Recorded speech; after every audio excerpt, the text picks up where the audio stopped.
Спасибо, господин Зубрый, Пока звонят колоколами, хотят наград. Не буду заряжаться на парад. Не кладя лопаты, тут тревожные леса и полагаясь только на себя, будут вести свою войну, защищай свои дома, своих детей и жен.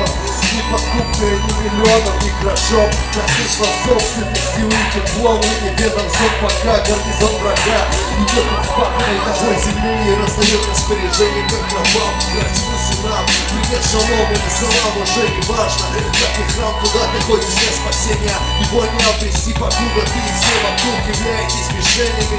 Люди ходят по лучшим социальным положениям. Без промедления обрывают корни и бегут туда, где все теплее. Ну и пусть трусы недостойны этого сражения.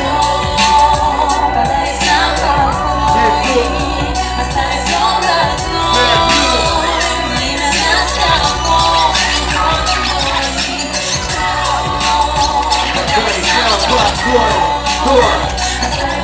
Нет, второй куплет, слушайте внимательно.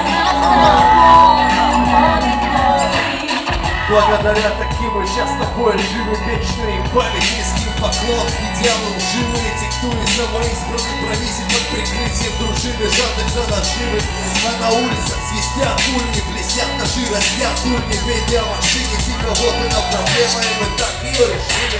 Но все сложнее держать узду. Люди рождаются, люди растут и начинают понимать, что их враги не где-то там, а всюду тут особо лезут, тут идут на самых труд. Именно так алкоголь, суицид, был народ стал сплот. Демократия носят, кто кого переорет. Точка кипения недалека, когда от Красной площади возьмем дом. Красная река, и мы поймем, все, война не будет с кем идти плечом к плечу. Каждый за себя.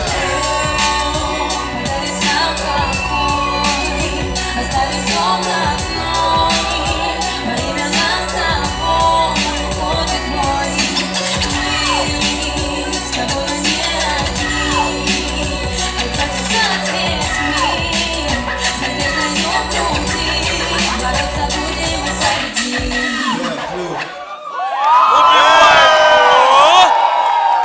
Спасибо, дорогие мои. А сейчас еще одна песенка. Тебе надо этот трек-клип снимать.